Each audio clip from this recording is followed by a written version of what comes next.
season, there's no excuses for the Miami Heat.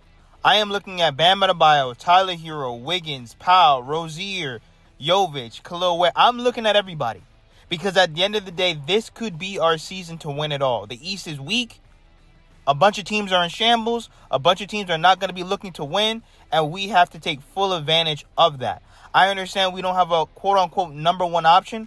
But I think when you have Tyler, Wiggins, Bam, and Powell on your roster, you have 4 guys that can get you 20 points. You don't necessarily need a number one option. This team kind of reminds me of the bubble, where pretty much you have threats 1 through 5.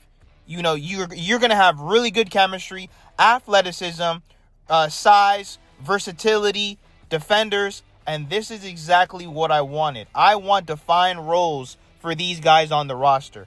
I don't need any more, foolishness with, what's this person's role and what's that person's role? No, we need clear-cut roles. And I agree with you, Donis Haslam. Are you excited to watch this season? I know everybody's going to say I'm being biased, but I'm not being biased. I'm just being honest. Let me guess. I'm not being biased. I'm just being honest. I will okay, take a look, and I will keep my eyes closely on the Miami Heat. Oh, really? I look at this team and I say, this is a team. Oh, really? Oh, really? I might even stop by a practice or two and keep my eyes even closer. Yeah, but this is a lot. This is a team where I say these guys have struggled scoring, but they've been in the top 5, top 10 defensively every year. This is a situation where you bring in a guy who can put the ball in the hole in Norman Powell. You have a guy like Tyler Herro, who's former 6th man of the year, who can put up a dub in his sleep. You have Bam Adebayo, who can play both sides of the basketball court. You get Pelle Larsson coming back with some experience after last year. You also have Wiggs getting a year up under his belt, and Terry Rozier. I understand Terry Rozier did not have a great season since he's been in Miami, but this is a guy who also was able to wake up in the morning and put a dub up on you real quick. So this is 5 guys on this roster that can go for 20 points. And Jeff Teague says Bam Adebayo can be a version of Giannis from Miami. I think Bam can go to another level that Mobley can't. Bam can be Giannis, like in a different kind of way.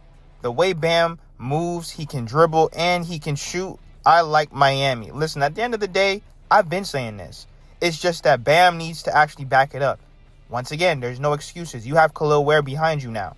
Now you don't really have to focus so much about rebounding and rim protection and shot blocking. At least now you can just get away from the rim a little bit, roam on defense, and really now, if you have Bam helping you out defensively and he doesn't have to worry about the rim and he doesn't have to worry about backdoor cuts and all these things, at least you know Khalil Ware is going to block every shot that comes into the paint. And that's what's so important, because now Bam is going to play his original role, which he's been begging the Miami Heat to do.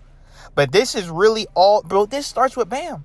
And I'm not saying he needs to average 30 and 12 and all these crazy.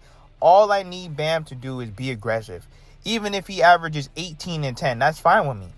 Because you already know he's going to give you 110% on defense. And you know that he's always going to help lead this team.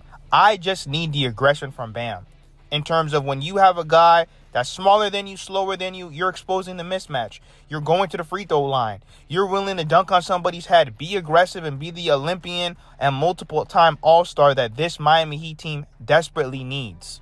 They the number 1 seed and shit. Like, they a real contender. Miami ain't no goddamn contender. Like, Evan Mobley turn up. That's the only way y'all gonna win. This year, they a contender. The Heat gonna be a contender this year. The Heat? I'm nothing. I like them. I mean, in addition to Norman Powell, I think Bam gonna take a leap. And then Tyler Herro got a little bit of, he got a little chip on his shoulder. Don't count Wig out, bro. I never count Wig out. I'm talking to move. 4th seed. Wig my dog. Wig getting 20 regardless. You know how that was. But I just think Tyler Herro gonna take a leap because people came at him. People gunned at him. You know what I mean? So at some point you gotta.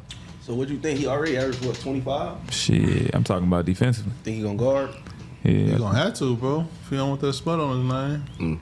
Yeah, I just think Bam can go to another level that Evan Mobley can't, just because of physicality. And the skill level, to me, too. Yeah. I like Bam more, so I'm with you. Bam can be Giannis in a different kind of way. Evan Mobley more closer because of his arms and the way he's built. But how he move, Bam. But the way Bam move, he can dribble and shit. I agree. Especially Bam start getting a little bit more demanding with that shit. Yeah. These are the things I don't understand when it comes to the Miami Heat. The Miami Heat reportedly chose Drew Smith over Kai Jones and Trey Lyles. First of all, we need to back up big. Bam Adebayo and Khalil Ware can't do everything. God forbid one of them gets hurt. Who is going to step up in their place? I understand that Drew Smith is a Spo favorite. And whenever you see guys that can re-sign, that's definitely Spo all day long. He's the one that wanted him back. And I'm not going to lie to you. Before he got injured last season, he was balling.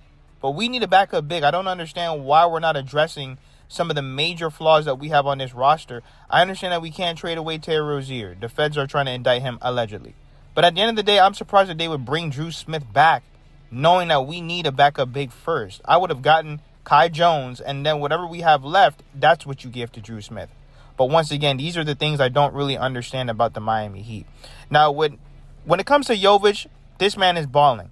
But I need to see that transition into the NBA. And this really all comes down to, are the Miami Heat going to use him the right way? He's not a 4. He's not a 5. If anything, he's a 3 that wants to play in transition. And you have to be willing to put the ball in his hands. He's not just a 3-and-D spot-up shooter. You have to unleash him. You have to let him do what he's comfortable. And obviously, he needs to rebound at a high level. There's no way that you can be 6'11" and not rebound at a high level, especially when this Miami Heat team struggles with rebounding. But the Miami Heat need to use him the correct way. If they're not going to do that, they need to trade him. It makes no sense. Why are you going to hold him out of Kevin Durant trades and then you're not going to maximize his potential? I think that we can build players up, but this is where Coach Spo needs to let this man do his thing. He is not a 4 and he's not a 5.